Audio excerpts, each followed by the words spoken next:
ગુજરાતભરના તાજા અને સચોટ સમાચાર મેળવવા માટે અમારી રાષ્ટ્રીય સમાચાર ચેનલને સબસ્ક્રાઇબ કરો અને બેલ આઇકન પર ક્લિક કરો।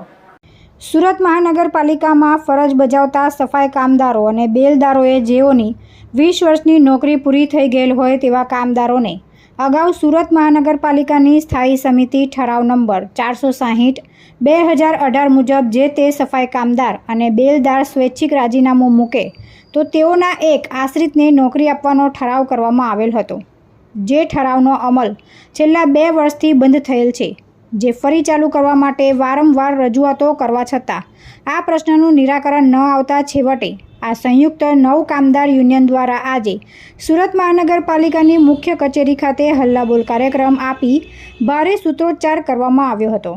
તેમજ મહેકમ ખાતા દ્વારા આ માંગણી સુરત મહાનગરપાલિકાના આર્થિક તેમજ વહીવટી રીતે યોગ્ય જણાતી નથી તેવો જવાબ આપીને યુનિયનોની રજૂઆત દફતરે કરેલ હોવાનું જાણવામાં આવ્યું હતું, જેના કારણે યુનિયનોના આગેવાનો અને કામદારોમાં ભારે રોષ ફેલાયો હતો, જેના કારણે મહાનગરપાલિકાની કચેરીમાં ભારે સૂત્રોચ્ચાર કરવામાં આવ્યો હતો।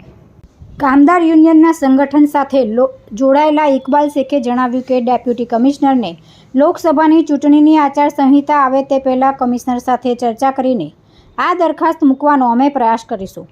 ઘણા સમયથી ઠરાવ કરવા અમે રજૂઆત કરી રહ્યા છીએ, પરંતુ અધિકારીઓ યોગ્ય નિર્ણય લઈ રહ્યા નથી। આજે અમે સૂત્રોચ્ચાર કરીને કમિશનર ન હોવાના કારણે ડેપ્યુટી કમિશનરને રજૂઆત કરી છે અને એમણે અમને હૈયા ધરપત આપી છે।